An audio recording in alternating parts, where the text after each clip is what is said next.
আছো তোমরা? আশা করি সবাই ভালো আছো। আর আমি কিন্তু ভালো নেই, আমি এখন ডাক্তারখানায় যাচ্ছি।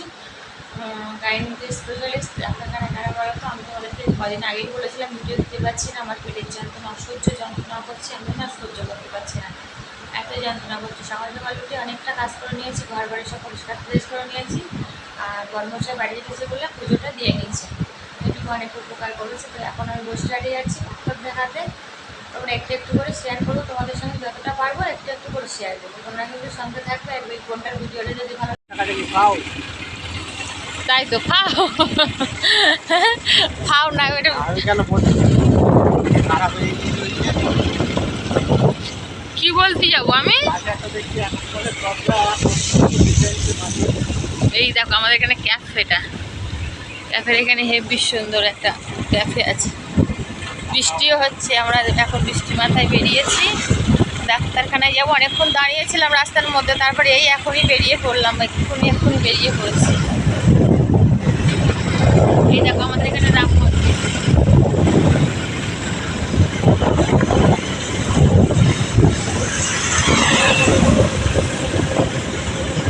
দেখো আমাদের এখানে পঞ্চাননতলার স্কুল, পঞ্চানন দালাল স্কুল।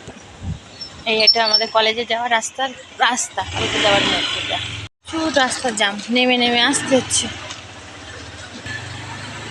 এই দেখো এখান দিয়ে উঠতে পারছি না, আমরা এখান দিয়ে হেঁটে হেঁটে দেখো জল, দেখো বসিরহাটের রাস্তায় জল, কি জল কি জল, এই মেন রাস্তায় উঠে গেছি। আর এইদিকে দেখো, এইদিকে হচ্ছে এই দেখো সেই বড় কালীবাড়ি, আমরা পুজো দিতে এসেছিলাম আগের দিন, ওই দেখো দেখা যায়। এই দেখো আমাদের কালীবাড়ি, দেখছো এই তো কালী মন্দির খোলা আছে, দেখেছো? এই দেখো এখানে আমরা আগেরবার পুজো দিতে এসেছিলাম আগের দিন। দাঁড়া উঠছি বাবা, না চলো। এই দেখো মঠ গাছের গোড়া, আর ওইখানটা আমরা প্রসাদ মাখছিলাম। এটা হচ্ছে বাবার মন্দির। এইটা ঘরের পেছনটায় পুকুর আছে একটা। আর এই রাস্তা দিয়ে আমরা বসিরহাটের রাস্তায় উঠবো, এই রাস্তা দিয়ে। বাবা রাস্তার কি অবস্থা দেখো, গাড়ি নামছে না এখান দিয়ে, এই দেখো। আর রাস্তা কেটে দেখো কি করেছে, বসিরহাটের রাস্তায় এরকম। আর এইটা দেখো বসিরহাটের সেই মসজিদ বলে, বড় মসজিদ মনে হচ্ছে এটা বলে, আমি জানি না সঠিক, তাও দেখাচ্ছি। আর এই দেখো রাস্তা কেটে জল দিচ্ছে, বড় বড় পাইপ বসছে। কি মন্দির করেছে এখানে, এই দেখো গণেশ ঠাকুর। আর দেখার মতো নেই, যা গাড়ি চালাচ্ছে। বসিরহাটে আমরা ঢুকে গেছি, এই যে বসিরহাটের সামনেই থানা। এই দেখো আমাদের এখানে বসিরহাট জেলখানার মোড়, এটা তোমাদেরকে একটু সব দেখাচ্ছে এরকম। এই দেখো জেলখানার মোড় এটা, আর এটা হচ্ছে বোটঘাট যেটা বলে।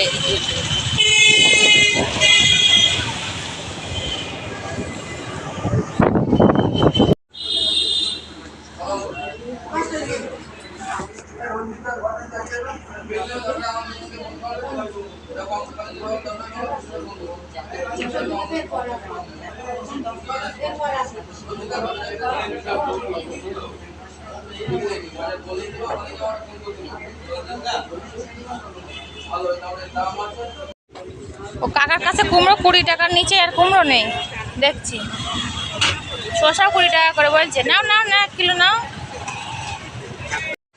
তো আমি বাড়ি চলে এসেছি, এসে অনেক বেলা হয়ে গেছিলো, পুরো 2টো বেজে গেছিলো বলে আর ভিডিওটা কন্টিনিউ করতে পারিনি। কলেজে নেমে আমি ওখান থেকে মাংস বাজার করে নিয়েছি, একটা গোটা পোলট্রি কেটে নিয়েছিলাম। আর এদিকে দেখো আদা রসুন ছাড়িয়ে রেখে দিয়েছি, ওইদিকে সবজি বাজারগুলো রেখে দিয়েছি। তোলার সময়ই পাচ্ছি না, কী করে পারবো, ওইভাবে রেখে দিয়েছি। কাটা কুলপো শাক নিয়েছি, শসা নিয়েছি, কুমড়ো নিয়েছি, ভেন্ডি, তারপরে 1 কিলো গুঁড়ি কচুরমুখী নিয়েছি, সব কিছু নিয়ে ওভাবে রেখে দিয়েছি। আর এদিকে একটা গোটা মানে কি বলে পোনা মাছ নিয়েছিলাম, কাতলা মাছ না, সরি চারা পোনা মাছ না, মানে কাটা পোনা মাছ যেটাকে বলে, একটা গোটা মাছ নিয়েছিলাম, নিয়ে কেটে নিয়েছিলাম। দেখো তেলটা মনে হয় গরম হয়নি, দিয়ে দিয়েছি, তলায় লেগে গেছে। আর এদিকে আমি রান্না করতে বসে গেছি, এখন পাকা 2টো বেজে গেছে, আমি বাড়ি আসতে আসতে, জানো তো। তারপর ভিডিওটা কন্টিনিউ করছি, তোমরা দেখতে থাকো, ভালো লাগলে আমাকে একটু লাইক করে দিও।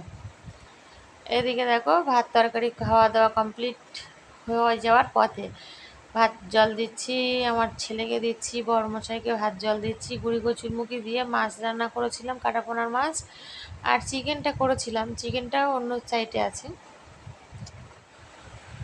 তো ভিডিওটা যদি ভালো লেগে থাকে এই পর্যন্তই করেছি, আজকে বেশি ভিডিও করতে পারিনি। ভালো লাগলে একটা করে লাইক করবে, শেয়ার করে দেবে, আর আমার সাথে থাকবে, পাশে থাকবে। ঠিক আছে, এই বন্ধুটার পাশে থাকবে।